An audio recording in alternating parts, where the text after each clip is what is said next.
also have two friends. If you're crazy, you're gonna say, I'm not crazy. Everybody else is crazy. It's really hard to know that you're wrong. So that's why the first principle thinking is helping me to say, okay, can I build an argument here, regardless of my opinion? Of course, it's biased anyway, because there is no truth. It's hard to you don't know everything.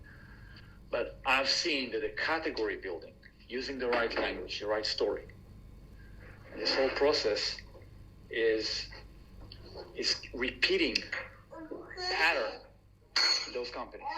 And also it makes sense, because there is some kind of, I don't say scientific, but it's logical why people choose category over like successful companies. And so you see Drift, Salesforce, I have more companies there, Oatly, Nike is doing this. And there's a whole list of books. And Seth Godin is talking about it in different words. Now I know it's biased because I'm listening only to the people that are successful. Building a category is not easy. A lot of people fail. But I think this approach is more accommodate the people behavior than anything else, just to sell them or to use ads that they ignore anyway.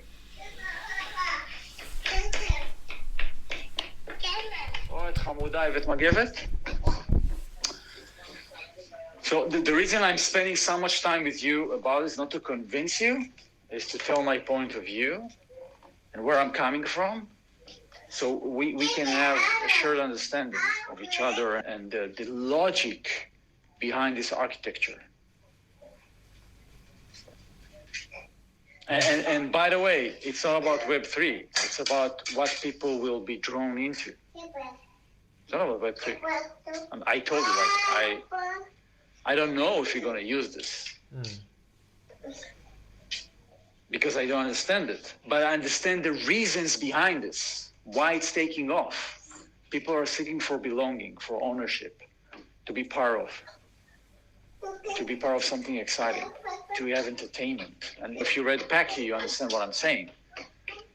But the combination of Drift, Packy, Seth Godin, Oatly, I think that's it, is rare in complexity science, okay? Which is, I started to share yesterday, is rare.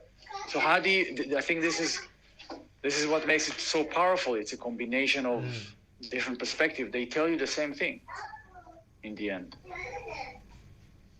So I'm dying to be wrong.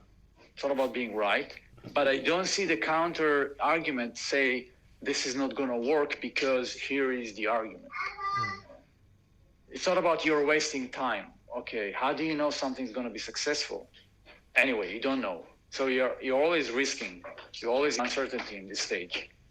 So I rather to choose something like to come from an empathy point of view. I'm not building something for someone else. I'm not going to become someone that I'm not. And convincing people, I believe there are more people than me in the world. And they have the same feelings.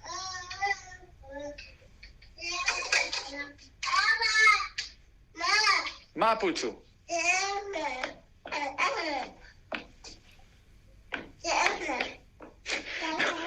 Maybe final one, really funny. This is really funny. This guy, the co-founder, I had a conversation with him back in July. Which co-founder? And they wanted the one that you... the one that I had kind of clash yesterday. Back in July, there was negotiation with Netflix to join as a customer. And I had a few conversations with him explaining to him, listen, this is wrong. We are not there. It's not going to work. It's the wrong focus. And I built a whole document that explained the risks. And in the end, he said, you're right. We're not going to do it. Like, we're not successful up until now.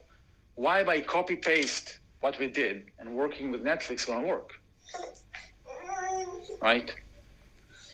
And 24 or 48 hours later, he called me and said, we're going for Netflix. Because they say yes. What's the difference? I don't understand. There is no argument. We're just going to do that. And I was like amazed how sometimes you can change people's mind because they are so embedded in the social decision making. and they need to sell the same story to the investors or whatever, and it doesn't make any sense. Because the ego is at stake, Sharon. Yeah. He placed the importance on all the decision in protecting his ego, whereas you're not doing that. So you're not. You're right. I think this is really important. So that's the difference, really. Yeah, you're so right. One of the things that I didn't understand working at Quick Cargo, why we are doing certain stuff, why we are focusing on certain KPIs. Why? Really, why? And then I realized it's not about the company, it's about the founder. When you focus on numbers and people, it means you're focusing on yourself. Yes. You are, you can call it ego. Yeah. You are the point, you are the focus. Not the market, not your employees, not the customers. We need to get to this revenue this month. Do whatever you can. And we were doing stupid things. Like I told him, listen, Avishai, it's not going to work sending this email on Friday. It's not going to work. Nobody's going to open it. No, we need to do it. We need to get to the number. We have another day. Because the number was more important than anything else. Because he needs to tell a story. I said 100,000 euros, for example, in December, we're going to get 100,000 euros. It was a repeating pattern. Like every conversation in the beginning of the week on Monday was, okay, this is the target for this week. So what people did, they hacked the system. They tried to find a way to get to this number, but not having satisfied customer or the right customer or the right messaging. It was hacking the system because the goal was more important than anything else. That's why OKR are really dangerous. And if you read the science behind it, that's what I shared. If you don't, like, you can use it, but be careful.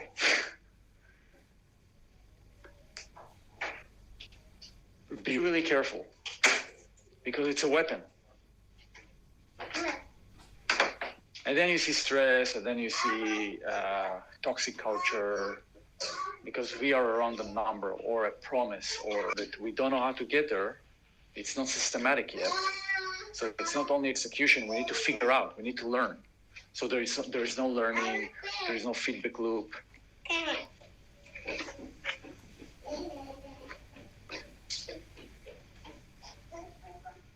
But I guess you're right. It starts with the ego, and you don't know how to think, which means you don't know which questions you should ask. And you're focusing only on execution, like this is going to help you. And the cool thing about this whole situation is that we both have the eye to really see who is influenced by that and who is not, right? Yeah, so that's my it's like people I think could מה פוטיק? מה זה? זה? את שאני אשחק איתך? Okay. People, you don't know yet because you will see it. I think that's the argument of Greg. Forget about it. Build a market plan and go start execute. You're a startup. Don't think like an enterprise. This is the argument. It's about speed. Yeah.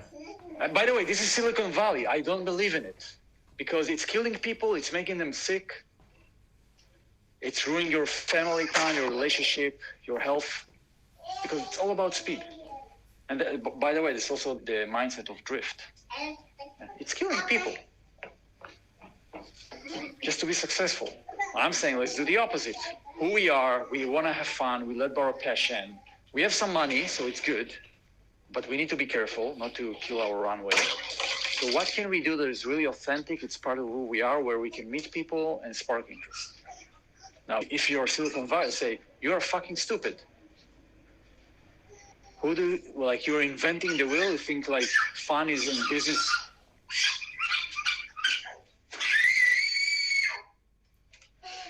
By the way, the Oatly culture change, took around 2 years. What's the Simba? He's telling a story half an hour, but it took them like 18 months to execute everything, the packaging, the copy, the change. And then more time to convince people because they didn't believe in it. This is not the way to build packaging for food.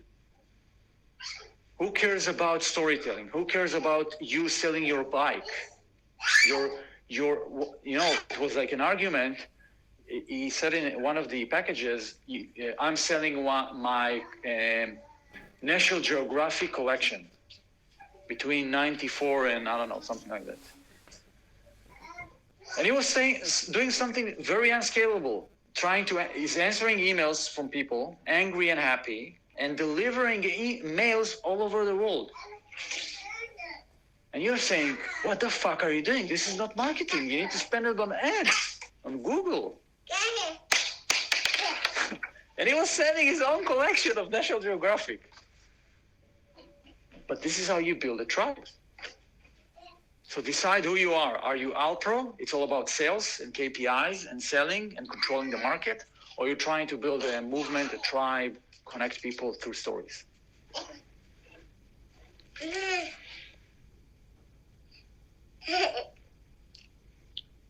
And that's why he killed the marketing department. It's about creating, not about marketing.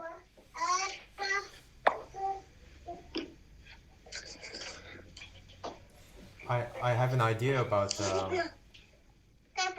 So you were talking about this guy giving his National Geographic collection to customers, right? We could do the same with our books. We go outside with our books, and the people who actually are interested to join, we will loan them our books, one of them, and then say that we'll collect it when we visit your place. Nice. Yeah, so we give them something that is valuable. Okay, this is a book. Yeah, you can have it, but loan it and invite us to your place, and we'll get it back. This is being generous. Yes, I really love it. And I remember the principle I learned: give first. Then only give first. People will listen. Yeah. So this is one of our principles. I agree with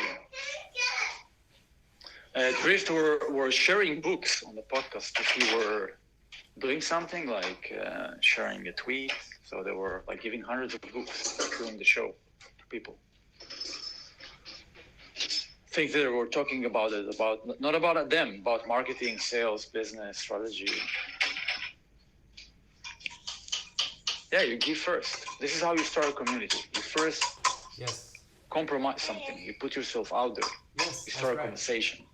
Be vulnerable, and people will be vulnerable with you. Look, I have 100 books here. We just need to plan a day where I'm gonna take all these books and then we set it up in the middle of a crowd. And we can have a conversation. Yeah, so if you take a table, put it there and say, we are giving books just to start a conversation. And maybe you're wrong, like Shira told me, not everybody's going to be remote, a lot of tourists. I said, okay, fine, but I want to make a movie around it and tell stories. And I think it's going to spread. Because, why are you doing? This is weird. So maybe we need to choose a different place, I don't know, the pipe, like somewhere. It shouldn't be the funnel part, it's too touristic. Okay, fine. And we can do a test, like only 20 books, and then see what happens. Or 30 books. But and then it's all about what is authentic to us. And that's how people are going to meet us. They're going to buy this kind of logope, this experience. And that's what I told you. It's not about even the stories articulated well, is where are you coming from? And I think some people will identify authentic connection. Naturally, we're humans. If I write it down and say, this is our go-to market, people will look at it and say, you're stupid. Okay, fine. Although Paul Graham will tell you, do things that are not scalable. Google AdWords, it's scalable. Go talk to people. This is go talk to people.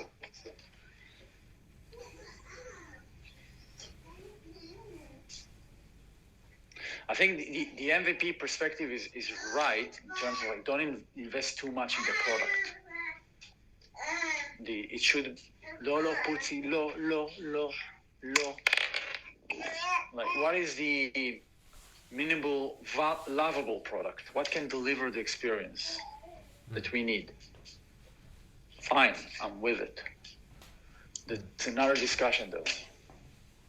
And by the way, when I talk about community building and the fund and everything, we're not going to create it day one. I don't have it. It's a promise. So the reason you are joining, because soon we're going to launch it, but we need your help. So I'm not going to wait until we have a community and fund and the voting system and I don't know what to say, okay, we are here. No. The core story is still true. Like, you're going to meet people, have fun, and work at somebody else's place based on your mood or whatever. We don't have a community yet because we need people first. So I'm not going to build a product.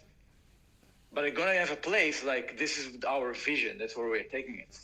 This is the promised land. So you're buying the bigger story, although it doesn't exist yet, which you can call it an MVP. But I'm not bound to the words. I'm bound to the logic. What is efficient, smart, and makes sense to where we are with our resource, knowledge, and everything. And I think we can attract people with a landing page, which is, you can say, this is an MVP, just to sign up and create a waiting list. And still working on the product until we feel, okay, this is good enough to, people can trust it and transact and do the basic things. But again, I'm coming from perspective. Also, Brian Balfour, it's another guy, he's really smart. Also learned a lot from him. It's not about a product, it's about the distribution. It never, with horrible products, but the distribution is great. People hate it, still use it. Especially in B2B. But also, it's like, also B2C. All this social media. There are horrible products in different ways, not only UX. But still, they're winning because of the distribution and network effect.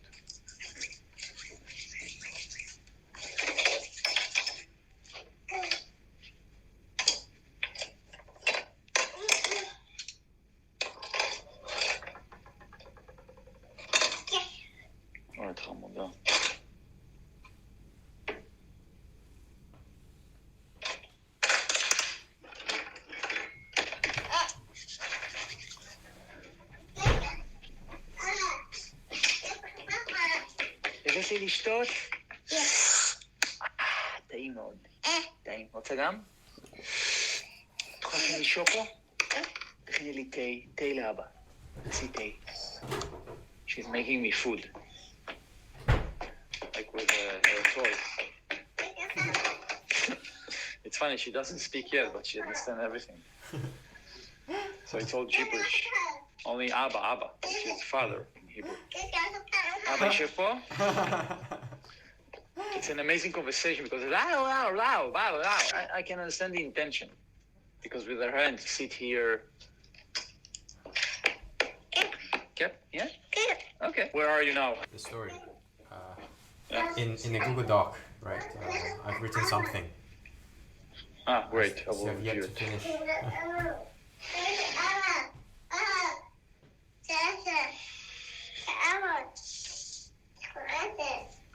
Yeah, but what do you think about what I try to share or explain through different kind of stories?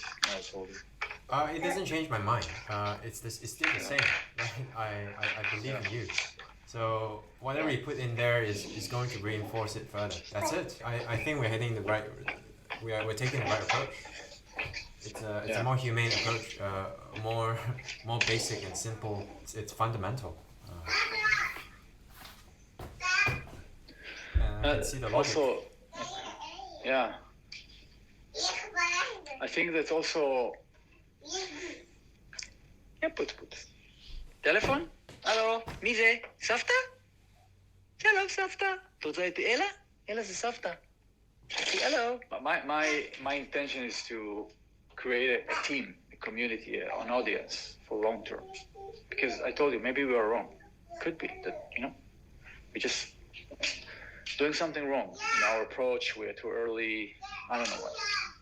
Or a new variant will start tomorrow. It's gonna change the game. I don't know. That's what happened to me during the first year at Sapia. Things were changing Even the first startup that I had, we had the crisis, the financial crisis, 2007. And it changed the whole game. Yeah. For us, all algorithms, like everything. And I was like stuck in a year, like trying to understand, banks are falling, countries are bankrupt. What do you do right now? How do you invest? So if I look in retrospective, it's about the people around you. Because the business can change, you can change. Definitely we'll learn something new. Are you enjoying your time? Are you making your business? And this is the real currency, if you can call it a currency. Because it's, I'm still working with my brother, and he's still in connection with his former team members. And this is part of our new Web3 community. Then you have trust. Like-minded people. This is rare. So I think this is my goal, if there is a goal here. To have fun and to build my own tribe. What will happen? I don't know. Maybe I'm wrong. Because I was wrong and I saw how many people were wrong. But the wrongness is because either you're stupid and you're ego-driven, or something you don't understand yet. Especially if you're doing something innovative, like it's something about the timing or the story, what I told you. No, there were a lot of Facebook before Facebook. But the places, timing wasn't like a great match.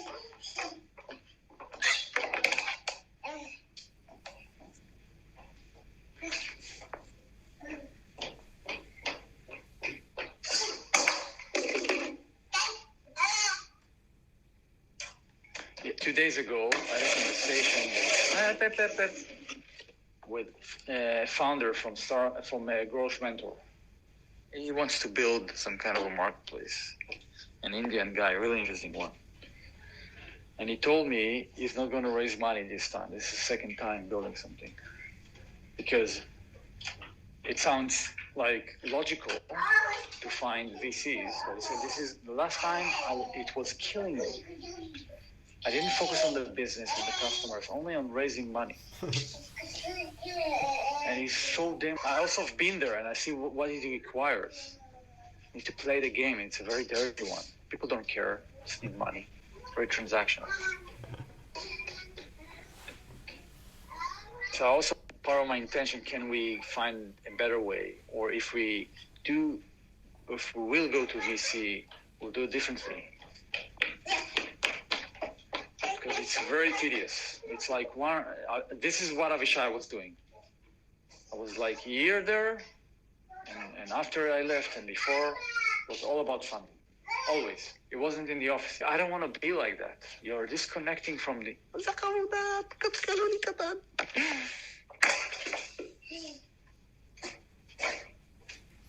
And we don't. We place whatever money we have as a constraint. As a constraint. Yeah. Then we'll design our way around that constraint. Yeah, which means we will be very resourceful. And I saw it in my last startup for my it was me, Amir, and Elad. Elad was Amir's best friend. They were kids, like years back. So I knew him, his family, and then we reconnected after 20 years or 15, I don't remember. And he was all about money. But a smart guy, not like ugly way. I don't care about anything. Okay, at the end of the day, it's about money. So when we had a clash, it was about money. Not who's going to earn or how are we going to raise, what is our value, why are we here? And then it broke because we don't share the same point of view of how are we here? What are we trying to make out of it? And you see a lot of people in this kind of game, it's about proving the point that I'm worthy, I can do it also, I can beat you. Yeah, it's true. I listened, I think 2 months ago, to the founder of Stitch. I think he's also Chinese, by the way, American Chinese. He's an interesting character, really interesting one. And he said he was depressed after selling his company to Amazon. And he said, one of the reasons is because people around me were better. They didn't sell in 1 billion, it was 2 billion. And then you get in this kind of race that you're never happy. Even if you sold a company for $1 billion, right? Stitch. So, like, why are you here?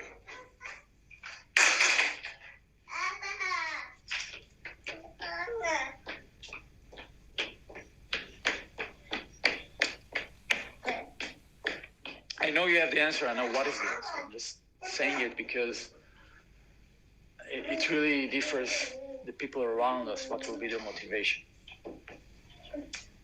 The core team, especially, the first people.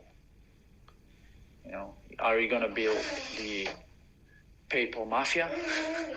Or are you going to build something different? Why are we here?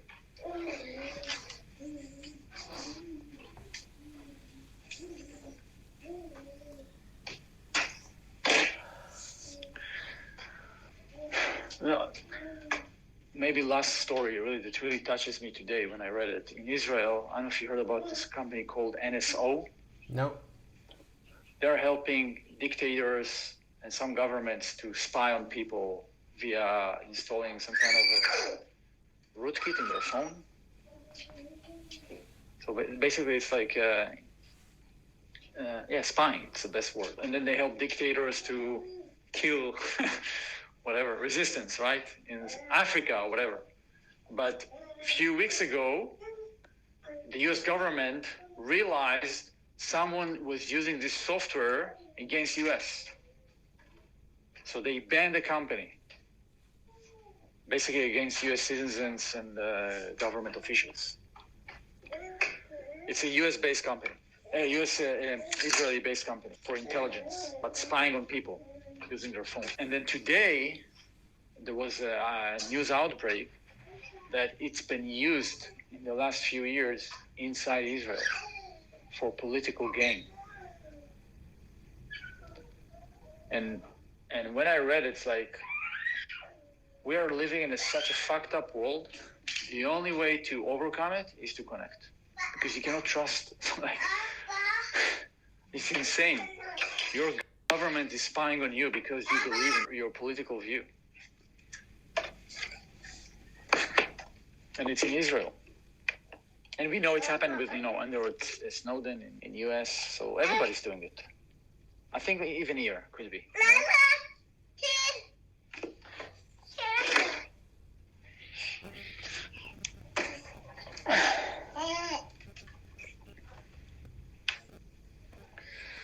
And it's part of my motivation. Can I create something better for my children, for us?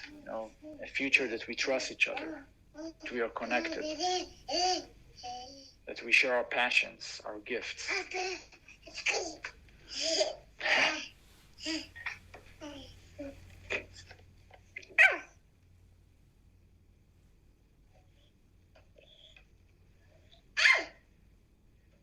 I share that vision.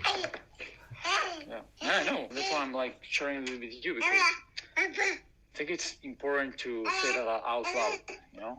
That's why we are here.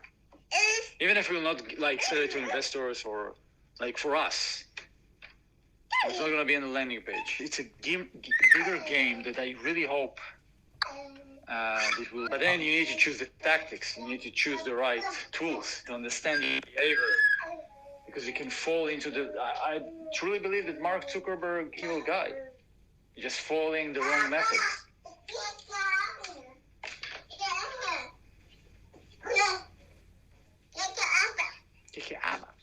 I hope that your daughter in perhaps 15 years from now, or 18 years from now, or 20 years from now, when she listens to this recording of you saying that I'd like to build a better future for my... Let's hope that she listens to this audio and actually see exactly what you just described, because that will be just so cool.